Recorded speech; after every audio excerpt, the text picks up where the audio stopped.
Ассаламу алейкум, эфирде жаңалықтар информациялық бағдарламасы. Инсан қадірі оның құқық һәм еркінліклерін тәминлеу мемлекеттік саясаттың басылы бағдары етіп белгіленген.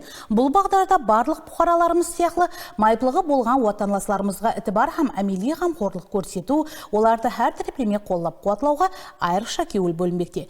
Бүгін 3 декабрь халықаралық майыплар күні сәни мөнәсәбетіменен орынларда ләжлар өткерілмекте. Бозатау районындағы пайызлы орынлардың бірінде сәни мөнәсәбетіменен социалдық жәрдемге мұқтаж һәм майыплығы болған бұқараларға район хакімлігі тарапынан құрмет ізет көрсетілді.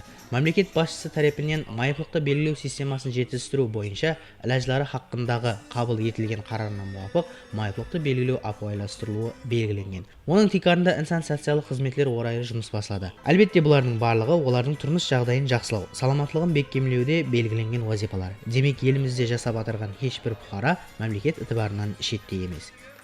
Бозатау районында мыңнан астам наградалығы бар шақсыларымыз бар болса, әр жылы 3 декабрь халықаралық майыплар күнінде Бозатау районы хакимият жәмәті біздерге жақыннан жәрдем беріп, кең дастархан жайып береді, байрам концерттерін қойып береді. Біздер еш итибардан тыс қалмаймыз.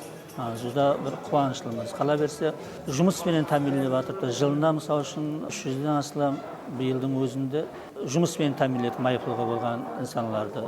Жүзда миннеттармыз. Еш уақытта біз назерден тыс қалмаймыз. Ләж барысында бір қатар имканияты шекленген бұқараларға район хакімлігі тарапынан таярланған сауғалары тапсырылды. Мәдениет тарауы қызметкерлері тарапынан атқарылған ешіл қосқылар байрам кейпиятын бағышлады.